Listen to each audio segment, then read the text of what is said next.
মাঝরাতে গুলশানের সড়কে যেন থ্রিলার সিনেমার দৃশ্যকেও হার মানালো একটি ঘটনা। বিএনপি চেয়ারম্যান তারেক রহমানের চলন্ত বুলেট প্রুফ গাড়িতে রহস্যময় এক খাম লাগিয়ে নিমেষেই উধাও এক মোটরসাইকেল আরোহী। আপনি আমার ডিটেলস পুলিশ কমিশনার থেকে জিজ্ঞেস করেন, আমার নাম্বারটা দেখাইন, আপনি না চিনলে বুঝছেন। আমি আপনারা বলতেছি যে ব্যবসা বাণিজ্য এখন থেকে আমরা করবো, আপনারা আর ব্যবসা বাণিজ্য করিয়েন না। চট্টগ্রামের আলোচিত সন্ত্রাসী ডেভিড ওমন ওরফে মোবারক হোসেনকে ভারতে পালানোর আগেই যশোর সীমান্ত এলাকা থেকে গ্রেপ্তার করেছে পুলিশ। তার কাছ থেকে ভারতের একটি নাগরিক আইডি কার্ড উদ্ধার করা হয়েছে। ধারণা করা হচ্ছে ডেভিড ইমন ভারতীয় নাগরিক ছিলেন, এমনকি ভারতীয় গোয়েন্দা সংস্থা র এর একজন সক্রিয় এজেন্ট। পুলিশের দাবি, শীর্ষ সন্ত্রাসী সাজ্জাদ আলীর পরামর্শে তিনি সীমান্ত পেরিয়ে ভারতে পালানোর প্রস্তুতি নিয়েছিলেন। প্রধানমন্ত্রীকে বলবো, ঢাকার বাইরে আপনি রাত্রি যাপন করবেন না, আপনাকে গুলি করে মারা হবে। তারেক রহমান ভারতের সাথে যে কথা দিয়ে বাংলাদেশে ঢুকেছিল লন্ডন থেকে, সেই কথা তারেক রহমান শুনছেন না। আমার যে সূত্র, সেই সূত্র আমাকে যেটা জানিয়েছে যে তারেক রহমানকে হত্যা করে তারপরে দেশের ভেতরে একটা অস্থিতিশীল পরিস্থিতি তৈরি করবে, কিন্তু তারপরে সরকার আবার ক্ষমতায় আসবে বিএনপি।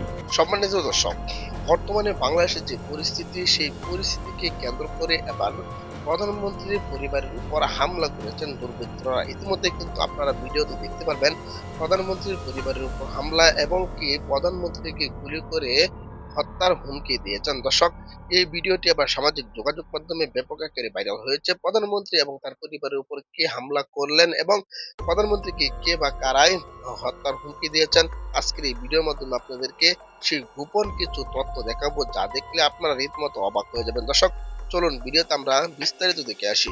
ভিডিওটি অবশ্যই শুরু থেকে শেষ পর্যন্ত দেখার অনুরোধ রইল। চ্যানেলে নতুন হয়ে থাকলে সাবস্ক্রাইব করে রাখবেন পরবর্তী ভিডিওর জন্য। একটি লাইক করে দেখতে থাকুন সম্পূর্ণ ভিডিওটি। মাঝরাতে গুলশানের সড়কে যেন থ্রিলার সিনেমার দৃশ্যকেও হার মানালো একটি ঘটনা।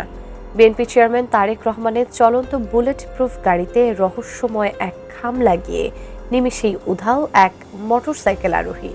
প্রশ্ন উঠছে, কড়া নিরাপত্তার মাঝে এই ঘটনা কি কেবলই কোনো বার্তা, নাকি বড় কোনো নিরাপত্তা ঝুঁকি? বিস্তারিত থাকছে সাদিয়া সিদ্দিকার প্রতিবেদনে। আমি ডেভিড ইমন বলতেছি, আপনি আমার ডিটেলস পুলিশ কমিশনার থেকে জিজ্ঞেস করেন, আমার নাম্বারটা দেখাইন, আপনি না চিনলে বুঝছেন। আমি আপনারা বলতেছি যে ব্যবসা বাণিজ্য এখন থেকে আমরা করবো, আপনারা আর ব্যবসা বাণিজ্য করিয়েন না। চট্টগ্রামের আলোচিত সন্ত্রাসী ডেভিড ওমন ওরফে মোবারক হোসেনকে ভারতে পালানোর আগেই যশোর সীমান্ত এলাকা থেকে গ্রেপ্তার করেছে পুলিশ। তার কাছ থেকে ভারতের একটি নাগরিক আইডি কার্ড উদ্ধার করা হয়েছে। ধারণা করা হচ্ছে ডেভিড ইমন ভারতীয় নাগরিক ছিলেন, এমনকি ভারতীয় গোয়েন্দা সংস্থা র এর একজন সক্রিয় এজেন্ট। পুলিশের দাবি, শীর্ষ সন্ত্রাসী সাজ্জাদ আলীর পরামর্শে তিনি সীমান্ত পেরিয়ে ভারতে পালানোর প্রস্তুতি নিয়েছিলেন। ওপারে তাকে গ্রহণ করার জন্য লোকজনও প্রস্তুত ছিল, তবে ওপারে তার জন্য সাধারণ কোনো লোক নয়। একটি সূত্র দাবি করছে যে তাকে রিসিভ করতে রয়ের এজেন্টরা অপেক্ষা করছিল, এমনকি ডেভিড ইমনকে বাংলাদেশ থেকে পালাতেও রয়ের এজেন্টরা সাহায্য করেছিল। আর এজন্যই তাকে গ্রেফতার করতে এতটা বেগ পেতে হয়েছে আইন শৃঙ্খলা রক্ষাকারী বাহিনীকে। তবে কি কি মিশনে নিয়ে ডেভিড ইমন বাংলাদেশে কাজ করছিল, সেই তথ্য এখনও পাওয়া যায়নি। অনেকের দাবি, তারেক রহমানকে শেষ করা সহ আরও কিছু গোপন মিশন ছিল ডেভিড ইমনের। পুলিশের তৎপরতার খবর পেয়ে ডেভিড ইমন দেশ ছাড়ার পরিকল্পনা করেন। বুধবার সকাল 6টার দিকে তার সীমান্ত পার হওয়ার কথা ছিল, তবে তার আগে যশোরের কোতোয়ালি উপজেলার ঝুমঝুমপুর এলাকায় পুলিশের হাতে গ্রেফতার হন তিনি। অস্ত্র উদ্ধারের ঘটনায় দায়ের করা মামলায় 10 দিনের রিমান্ড আবেদন করে তাকে আদালতে পাঠানো হচ্ছে। জিজ্ঞাসাবাদ শেষে আরও তথ্য জানানো হবে। এক প্রশ্নের জবাবে যশোর এসপি বলেন, এখন পর্যন্ত ডেভিড ইমন তার ও সহযোগীদের অপরাধ কর্মকাণ্ডের পেছনে কোনো রাজনৈতিক গডফাদারের সম্পৃক্ততার তথ্য পাওয়া যায়নি। তবে 5 আগস্টের পর আইন শৃঙ্খলা বাহিনীর তৎপরতা কিছুটা কম থাকার সুযোগে তারা বিভিন্ন অপরাধ সংগঠিত করেছে। চট্টগ্রামে অপরাধ করে কেউ পার পাবে না বলে তিনি মন্তব্য করেন। তারপরে যে কোতোয়ালির ঝুমঝুমপুর এই এলাকা থেকে তাকে মোবাইল গোয়েন্দা তথ্যের ভিত্তিতে এইটা আমরা চেকপোস্ট বসিয়ে চেক করতে গিয়ে এটা গ্রেপ্তার করা হয়েছে। একটা গাড়ি সকাল 10টার দিকে চিরাঙের পুলিশের কাছে এটা বুঝে দেওয়া হয়েছে। বানা অতিক্রম করে হয়তো ইন্ডিয়াতে যাওয়ার একটা চেষ্টা করেছিল, এরকম প্ল্যান করেছিল। পুলিশ জানায় ফটিকছড়িতে ডেভিড ইমনকে নিয়ে অভিযান চালিয়ে অস্ত্র উদ্ধার করা হয়েছে।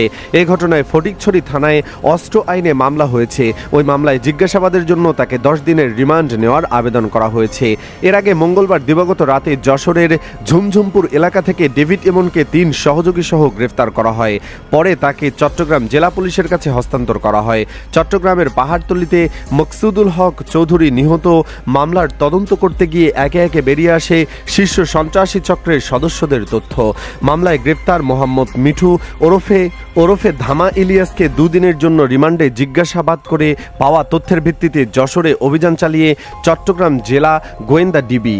ওই অভিযানে আলোচিত সন্ত্রাসী মোবারক হোসেন ওরফে ডেভিড ইমন সহ 4 জনকে গ্রেপ্তার করা হয়। পরে তাদের দেওয়া তথ্যের ভিত্তিতে ফটিকছড়িতে অভিযান চালিয়ে একটি বিদেশি পিস্তল, 2টি দেশীয় এলজি সহ বেশ কয়েকটি অস্ত্র উদ্ধার করে পুলিশ। বৃহস্পতিবার সকালে নগরের 2 নম্বর গেটস্থ চট্টগ্রাম জেলা পুলিশ সুপারের কার্যালয়ে আয়োজিত সংবাদ সম্মেলনে এসব তথ্য জানান পুলিশ সুপার মাসুদ আলম।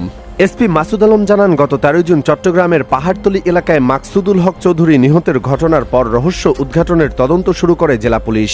ঘটনাস্থল ও আশপাশের সিসিটিভি ফুটেজ, প্রযুক্তিগত তথ্য এবং গোয়েন্দা তথ্য বিশ্লেষণ করে জড়িত ব্যক্তিদের শনাক্ত করা হয় এবং এরপর গত 22 জুলাই মামলার এজাহারভুক্ত আসামি মোহাম্মদ মিঠু ওরফে ধামা ইলিয়াসকে গ্রেফতার করা হয়। আদালতের অনুমতি নিয়ে তাকে 2 দিনের রিমান্ডে নেয় পুলিশ। জিজ্ঞাসাবাদে ধামা ইলিয়াস সন্ত্রাসী নেটওয়ার্ক, অস্ত্রের মজুদ এবং সহযোগীদের বিষয়ে গুরুত্বপূর্ণ তথ্য দেন বলে জানান তিনি বলেন, ওই তথ্যের সূত্র ধরে পরবর্তীতে অভিযানের পরিকল্পনা করা হয়। পুলিশ জানতে পারে চট্টগ্রামে দীর্ঘদিন ধরে সন্ত্রাসী কর্মকাণ্ড চালানো ডেভিড ইমন সহ কয়েকজন চট্টগ্রামের বাইরে অবস্থান করছেন। পুলিশ সুপার মাসুদ আলম বলেন, রিমান্ডে পাওয়া তথ্য ও গোয়েন্দা নজরদারির ভিত্তিতে গত 29 জুলাই যশোর জেলার কোতোয়ালি থানার ঝুমঝুমপুর এলাকায় অভিযান চালানো হয়। যশোর জেলা পুলিশের সহযোগিতায় পরিচালিত ওই অভিযানে ডেভিড ইমন সহ 4 জনকে গ্রেপ্তার করা হয়। ডেভিড ইমন দীর্ঘদিন ধরে চট্টগ্রাম মহানগর, ফটিকছড়ি ও রাঙ্গুনিয়া সহ বিভিন্ন এলাকায় সন্ত্রাসী কর্মকাণ্ডের সঙ্গে যুক্ত। তার বিরুদ্ধে চট্টগ্রাম মহানগর ও জেলার বিভিন্ন থানায় অস্ত্র, চাঁদাবাজি ও 13টি মামলা রয়েছে। সুপ্রিয় দর্শক, করবেন না, আপনাকে গুলি করে মারা হবে। দেশের ক্ষমতার কেন্দ্রবিন্দুতে বসে এমন এক সিদ্ধান্ত যা চমকে দিয়েছে পুরো বাংলাদেশকে।